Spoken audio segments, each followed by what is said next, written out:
Este documentário contém depoimentos que retratam os testemunhas de Jeová. Numa distribuição Buena Vista Filmes.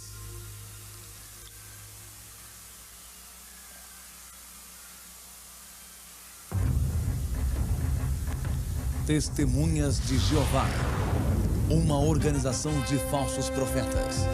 Versão brasileira Audio News. Mencione o nome Testemunhas de Jeová e terá várias respostas. Normalmente vem à mente a imagem de duas pessoas batendo à sua porta em horas inconvenientes, avisando que o fim do mundo está próximo.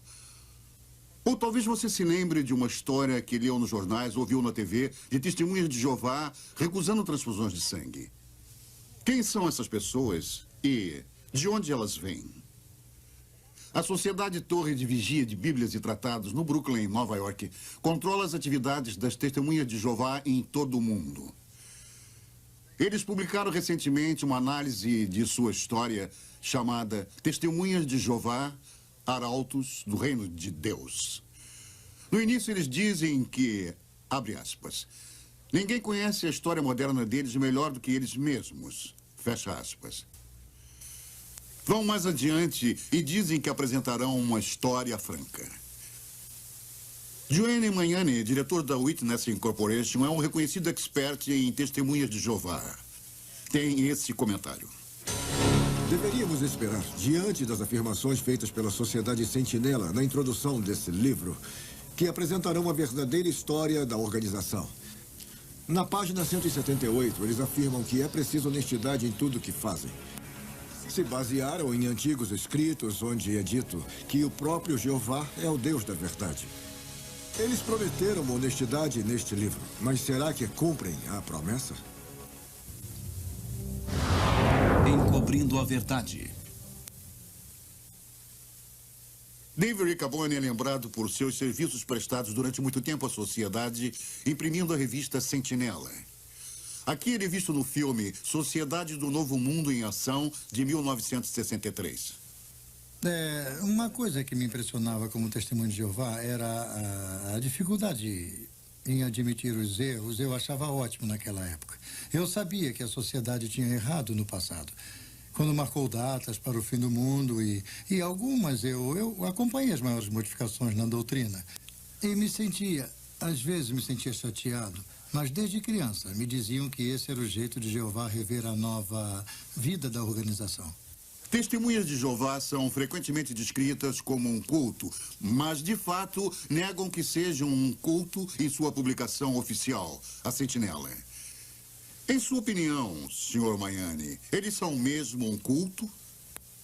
Sim, testemunhas de Jeová se encaixam perfeitamente na definição de culto, apesar de negarem. Um culto sempre tem uma figura central forte que possui autoridade absoluta.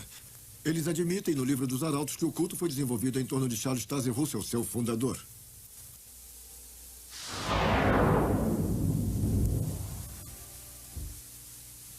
Charles Taze Russell nasceu na Pensilvânia em 1852. Desde os 11 anos, ele trabalhava na loja de roupas da família e se tornou um bem-sucedido homem de negócios. Aos 17 anos, recebeu a influência de antigos adventistas que marcavam datas para o fim. Logo depois, rompeu com eles e começou a publicar sua própria revista, conhecida como Sentinela.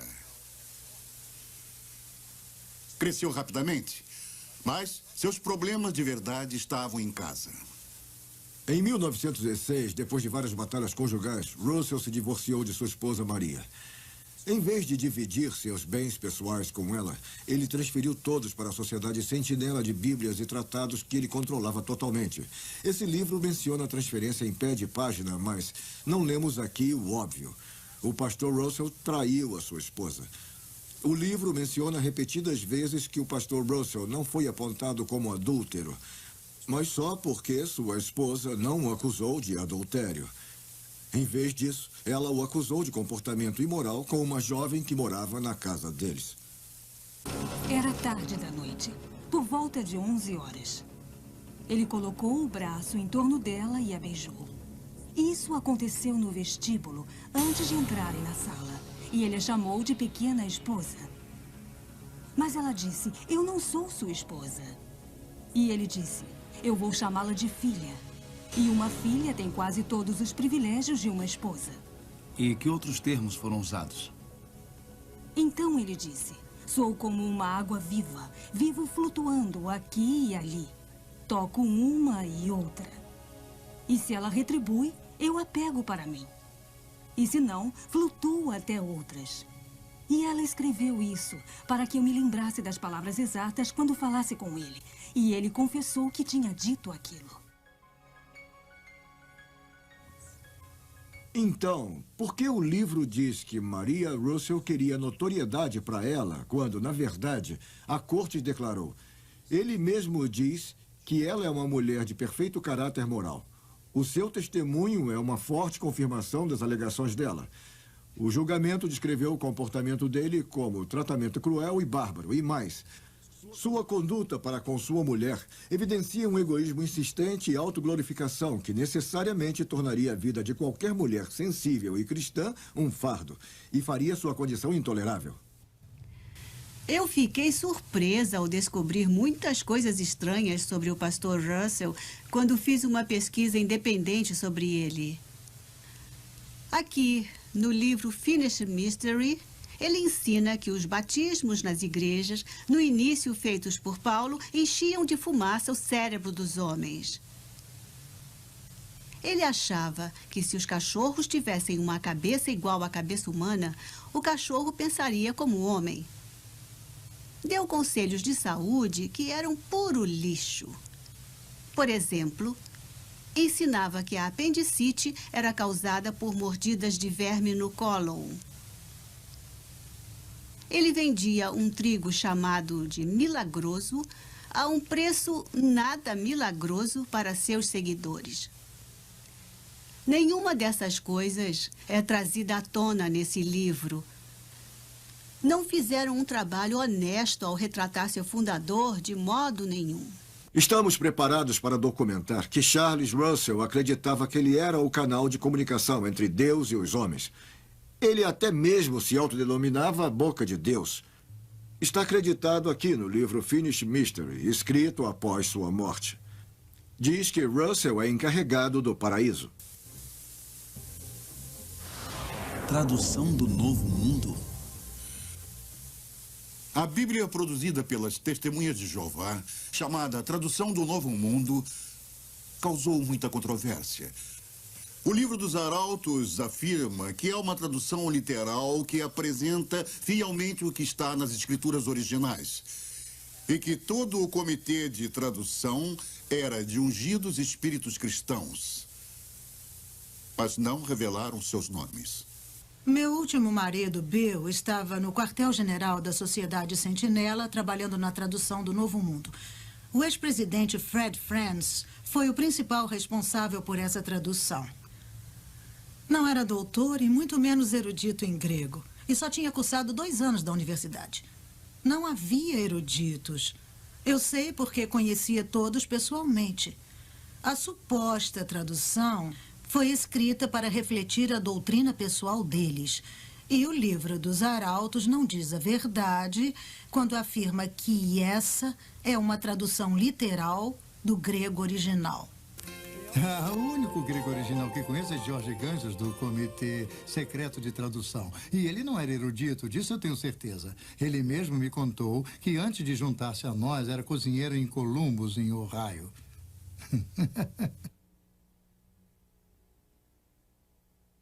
O Dr. Bruce Metzger é reconhecido como um dos maiores tradutores da Bíblia do mundo. Dr. Metzger, a tradução do Novo Mundo é confiável para o estudo da Bíblia? O leitor leigo é totalmente enganado pela mostra de uma suposta erudição que essas pessoas introduziram nessa tradução. É uma falsa amostra de erudição. Deve ser chamada de não apenas uma versão em separado da Bíblia, mas em alguns aspectos uma perversão da Bíblia.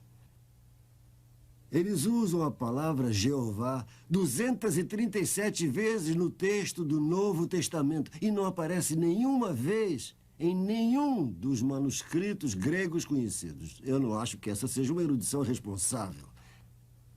Mas ainda pior, em relação à pessoa de nosso Salvador Jesus Cristo. Tentaram todas as vezes que podiam denegrir o status de Cristo de eterno Filho de Deus para um ser criado. Chegam mesmo a distorcer o primeiro verso do Evangelho de João. No princípio era o Verbo, e o Verbo estava com Deus, e o Verbo era Deus. E está escrito Deus com D minúsculo. Isso é terrível.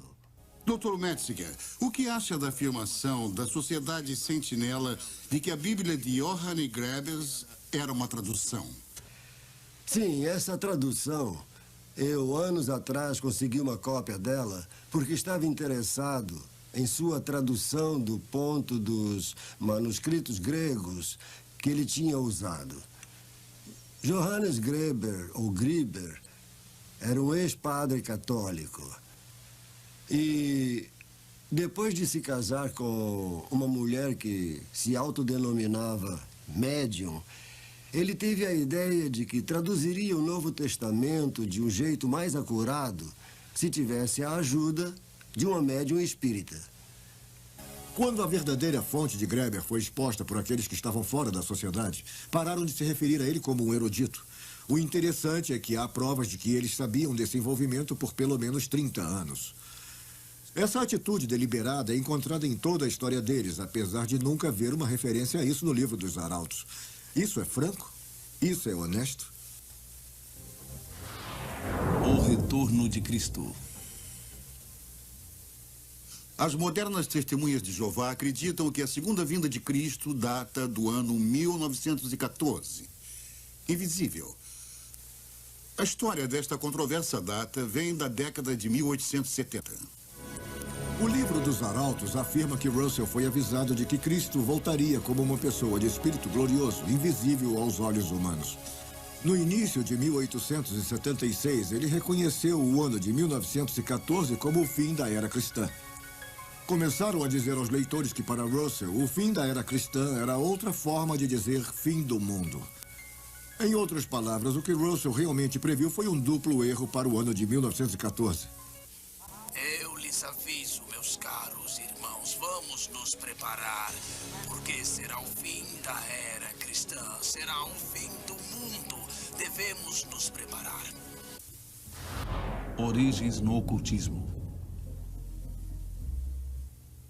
Charles Russell se baseou na piramidologia para apontar suas datas. Ele acreditava que a grande pirâmide de Gizé era a testemunha de pedra de Deus, confirmando a época bíblica. Quando Russell morreu em 1916, foi enterrado perto de uma pirâmide que serve como uma testemunha contínua de seus ensinamentos pagãos. No entanto, a organização informou às testemunhas de Jeová que a pirâmide não deveria ser considerada como uma conexão com a verdadeira adoração. Então, consideramos que o livro dos Arautos admite que as testemunhas de Jeová praticam falsa adoração. As testemunhas de Jeová dizem que Jesus Cristo está presente e governando invisivelmente do paraíso desde 1914. Qual é o significado dessa data em suas profecias sobre o fim do mundo?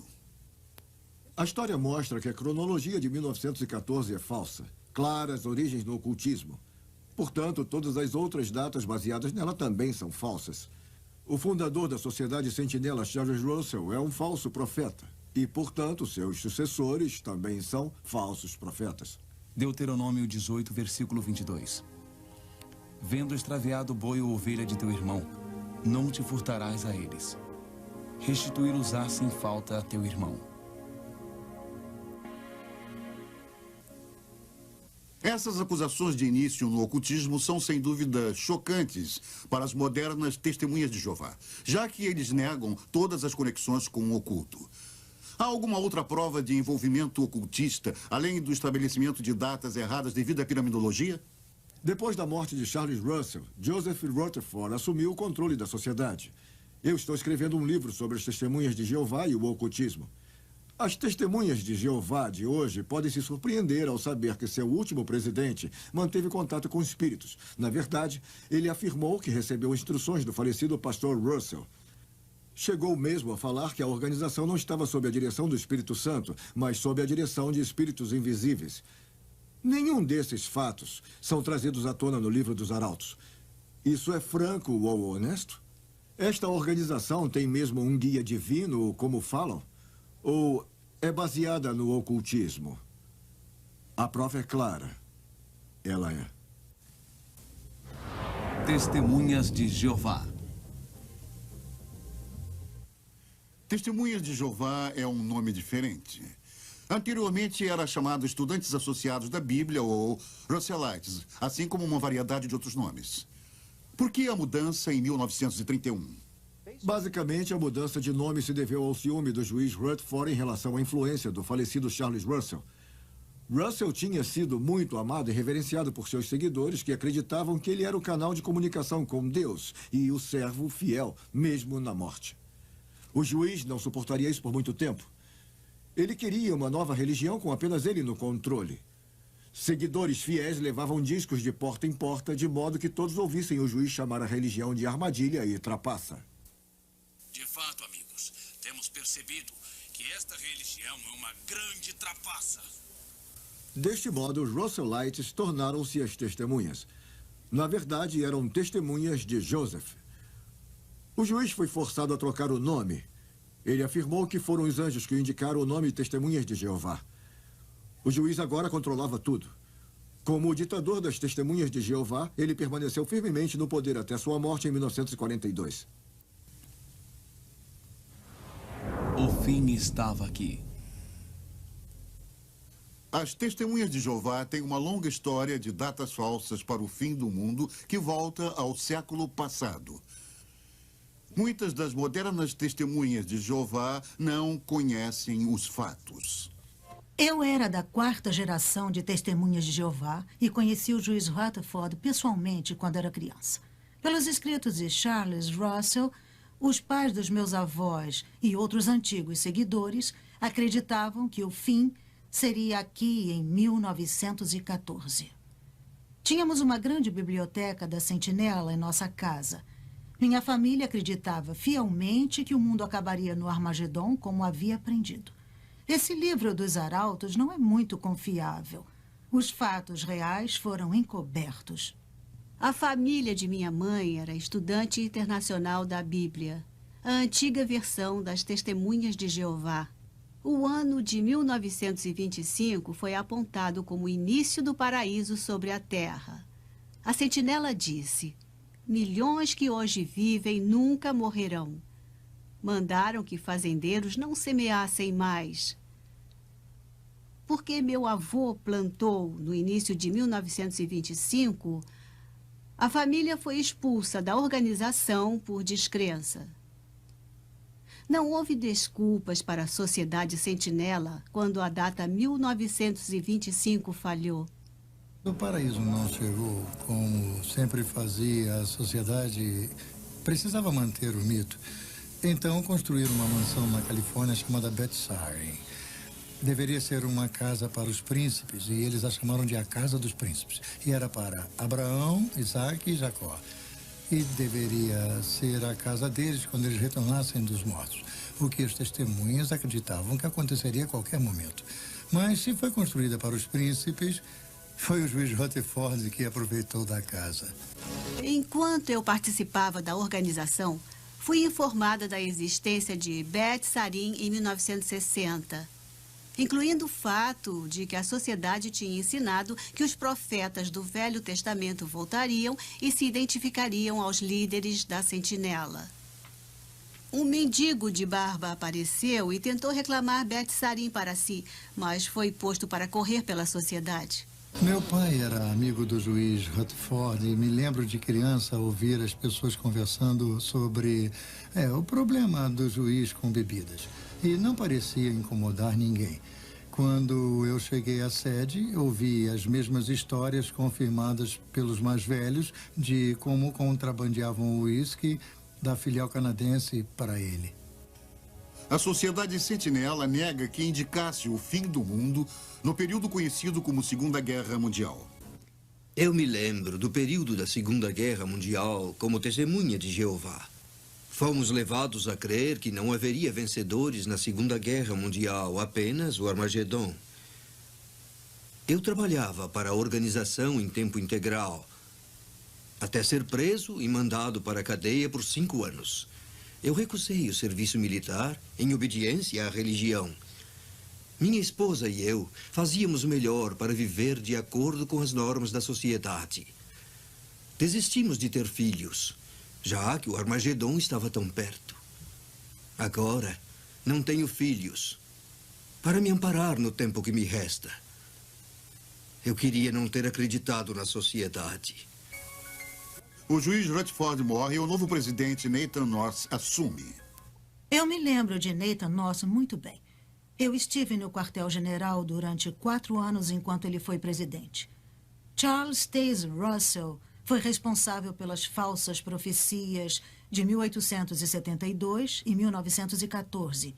E o juiz Rutherford foi responsável pela profecia de 1925 e também pela da Segunda Guerra Mundial. Nathan North, sob a influência do vice-presidente Fred Franz, foi responsável pela falsa profecia de 1975. Eu me lembro de como ficamos entusiasmados quando estudamos o livro Vida Eterna na Liberdade dos Filhos de Deus.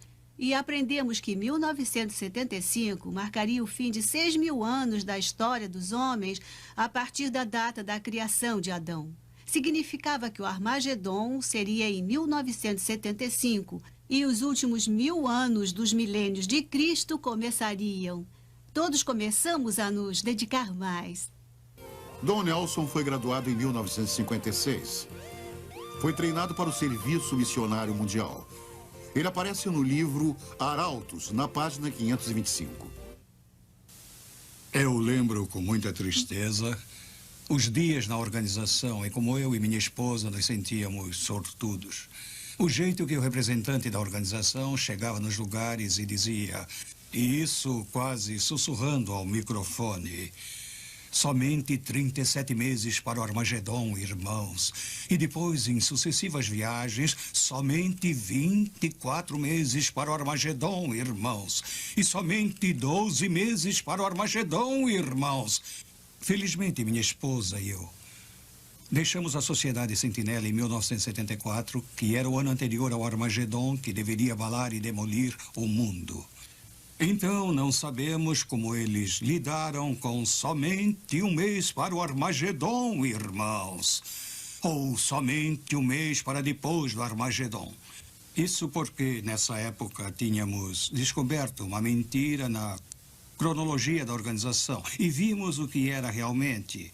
Era insano. 1974 foi um ano muito difícil para mim. Eu estava fora de mim.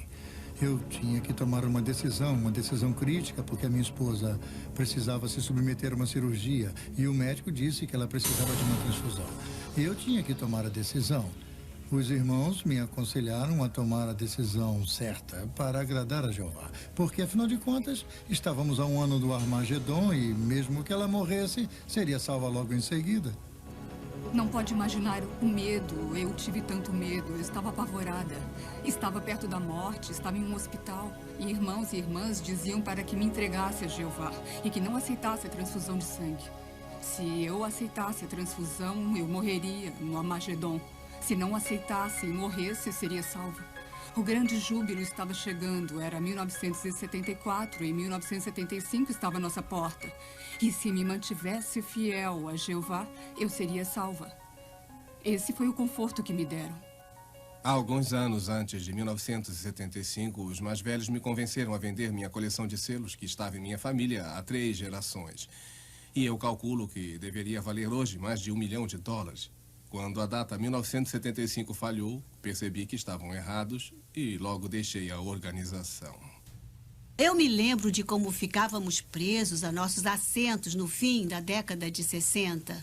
Enquanto a sociedade atraía um casal após o outro em sua filosofia, e as pessoas vendiam suas casas e bens e iam passar todo o tempo no ministério nos poucos meses que restavam antes do Armagedon.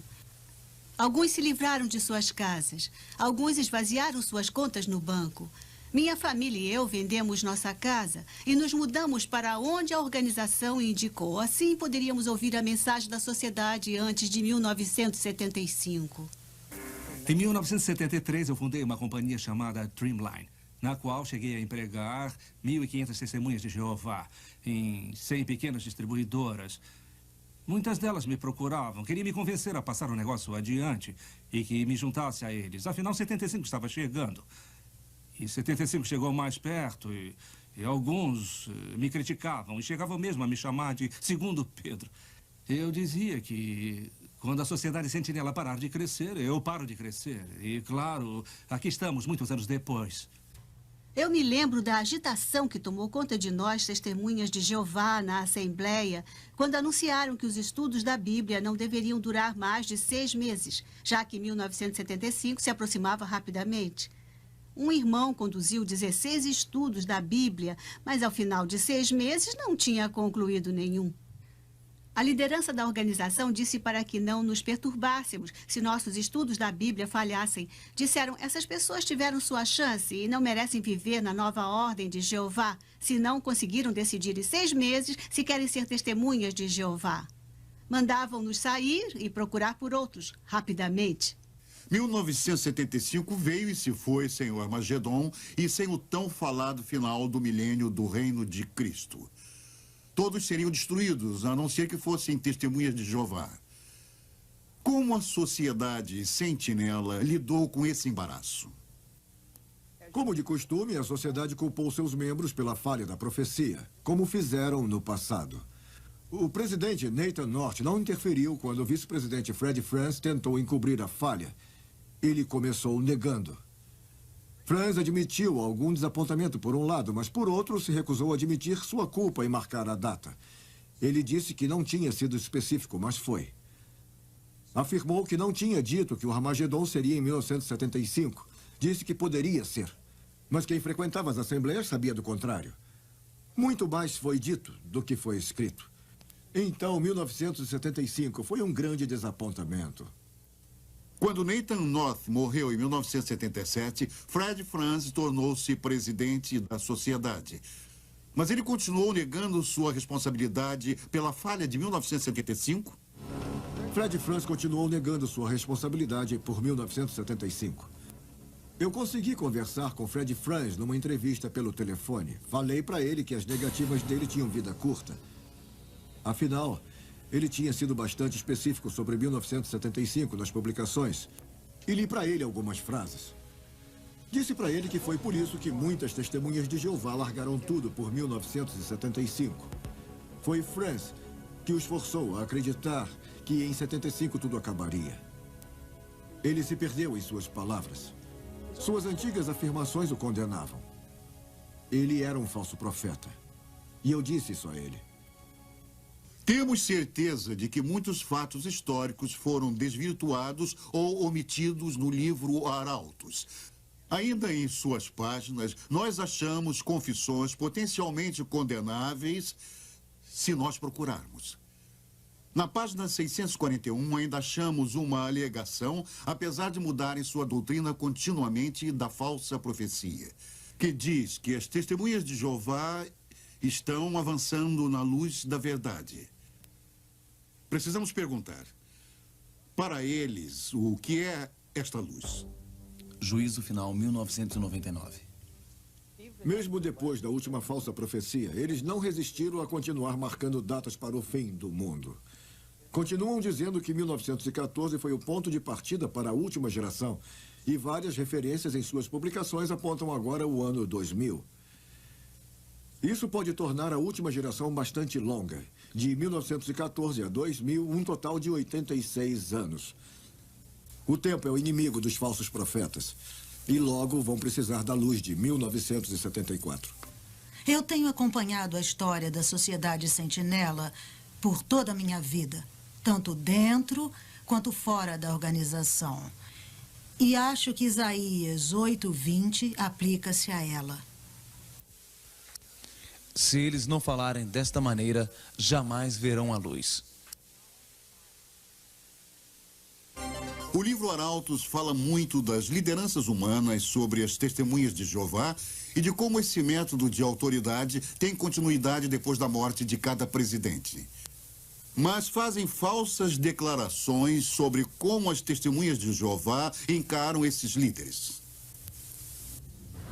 A adoração da criatura, Romanos 1, versículo 25. A Sociedade Sentinela acusou a People's Puppet Association por estabelecer sectarismo em torno do fundador Charles Russell.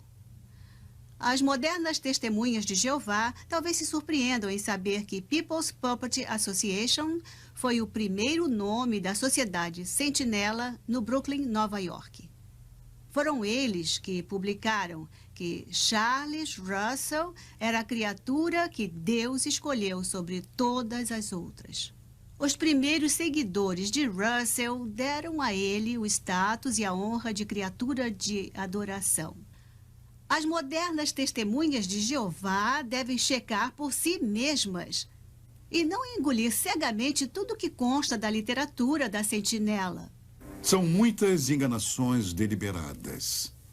Normalmente, há muito dinheiro por trás dos cultos. Será que isso existe na Sociedade Sentinela? Muito dinheiro.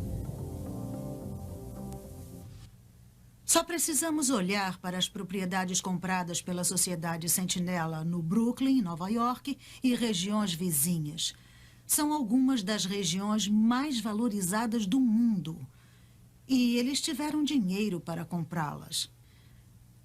Aqueles que trabalharam no quartel-general da Sociedade deram até a alma. Acreditávamos que estávamos servindo a Deus. Éramos escravos voluntários da Sociedade Sentinela e ajudamos a construir uma rica companhia de publicações. O dinheiro vinha das congregações e dos trabalhadores. Antes da introdução do imposto sobre serviços no Canadá, as testemunhas de Jeová compravam seus livros nos salões locais e vendiam de porta em porta. Então guardavam o dinheiro. Esse grande volume de vendas custaria à sociedade milhões de dólares em impostos. Em troca, as testemunhas recebiam a luz até que o imposto foi criado. Então, continuaram pagando pelos livros nos salões, mas agora é chamado de contribuição. Agora, desavergonhadamente, solicitam dinheiro de porta em porta onde colocam seus livros, mas as pessoas não guardam mais o dinheiro. Precisam entregar à sociedade também.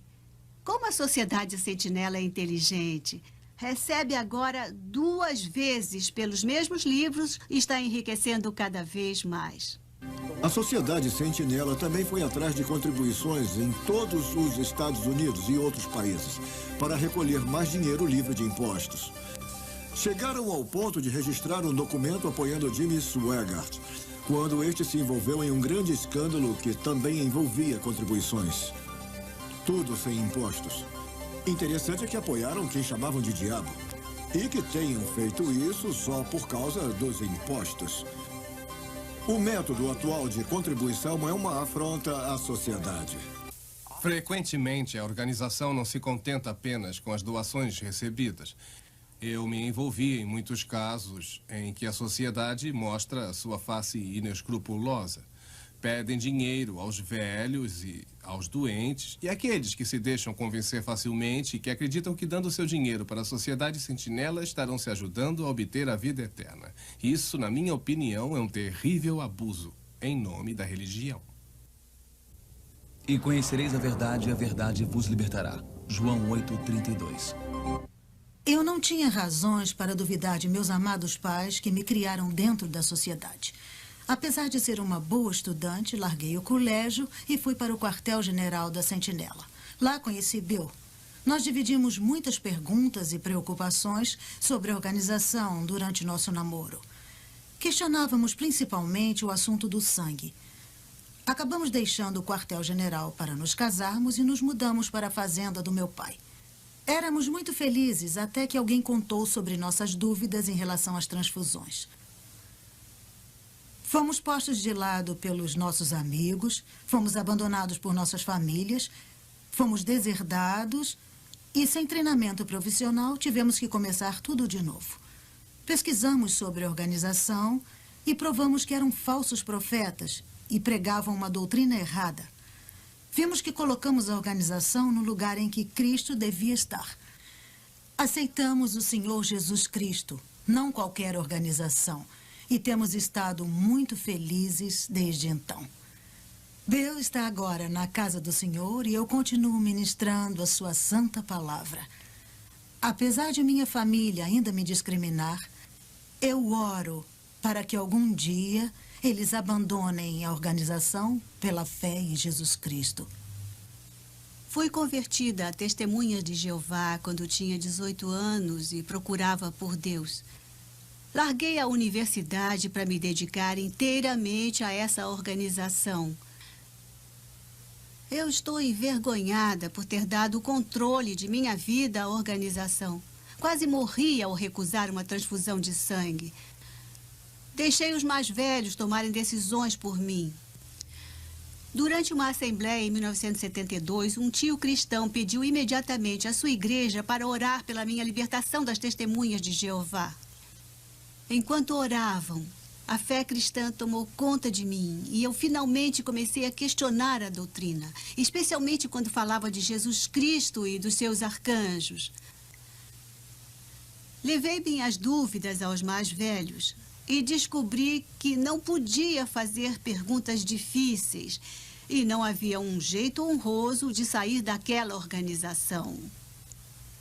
Saí no início de 1975, causando furor na congregação, já que o Armagedon era esperado para poucos meses. Foi a melhor decisão que eu tomei, além de receber Cristo como o meu Salvador. E meu marido, Kate, e eu temos servido a Deus desde então. Comecei com as Testemunhas de Jeová no início de 40. Quando finalmente saí da prisão, continuei como Testemunha de Jeová até a década de 70. No entanto, eu tinha lido livros cristãos proibidos e não estava seguindo a doutrina da maneira como eu devia. E me confessei aos mais velhos. E eles então dispensaram meus 26 anos de serviços. Em 10 minutos, eu estava fora. Mas então um amigo cristão colocou seus braços à minha volta e me mostrou o amor de Cristo. E eu senti mais amor nele em 10 minutos do que em todos aqueles 26 anos de organização. Mais tarde, ao ler um livro cristão, eu tive certeza de que Jesus Cristo é o Senhor e caí sobre os meus joelhos e o recebi como meu Salvador. Bem, eu tinha 6 meses quando meus pais se tornaram Testemunhas de Jeová. E vivi totalmente para a organização por 15 anos. Mas vi muitas injustiças através dos anos. Muita falta de gentileza e tão pouca piedade, apesar de pregarem o contrário, fora aqueles que realmente se sacrificaram pelo bem da organização.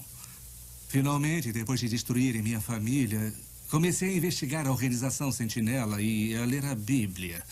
Porque eu queria saber se as Testemunhas de Jeová eram um canal de Deus. Eu queria saber como obter a vida eterna. Bem, descobri que Jesus Cristo é o caminho, a luz, a verdade, e não qualquer organização. E é claro, Jesus, sim, nos dá a vida eterna. Eu estava saindo do colégio em 1973 e pensava em ir para a faculdade de Direito. Naquela época, meus pais, Testemunhas de Jeová, me disseram que o Armagedon seria em 1975. Eu só tinha mais 18 meses de vida. Então, larguei os estudos e me juntei às Testemunhas de Jeová. Mas, graças a Deus, alguns cristãos maravilhosos me mostraram que eu estava seguindo um falso profeta. Esses fatos estão em meu livro. Eu não gosto que me enganem. Quando descobri que a Sociedade Sentinela estava me enganando, soube que estava em um culto. Mas, então aconteceu algo maravilhoso. Eu aceitei Jesus como meu Salvador e ele nunca mentiria para mim. Muitas pessoas aceitam a mentira ao lerem a Sentinela. Agora dedico minha vida a mostrar a elas o resto da história, a verdadeira história das Testemunhas de Jeová. Uma organização de falsos profetas. Minhas orações a Jesus abriram os olhos de muitas Testemunhas de Jeová para o verdadeiro amor de Cristo. Esse programa analisou o livro Testemunhas de Jeová, Arautos do Reino de Deus. Os líderes da Sentinela dizem que é a história verdadeira da religião deles, mas acabam de ver que a versão real da história deles é uma perversão dos fatos. Ainda declaram que todos devem acreditar neles para serem salvos. Na verdade, as testemunhas de Jeová são arrogantes ao nos convidar à organização de Jeová para a salvação. Mas Jesus Cristo diz em sua palavra: eu sou o caminho, a verdade e a vida. Ninguém vem ao Pai senão por mim. Que convite você vai aceitar? Da próxima vez que uma testemunha de Jeová bater à sua porta querendo lhe vender uma revista Sentinela, seja simpático. Mas lembre-se de que, como cristão, você é o verdadeiro arauto do reino de Deus. E é ele quem precisa aceitar o amor de Cristo. Porque é membro de um culto supostamente chamado de Testemunhas de Jeová, uma organização de falsos profetas. Acautelai-vos dos falsos profetas, que se vos apresentam disfarçados em ovelhas, mas por dentro são lobos roubadores. Mateus 7, versículo 15.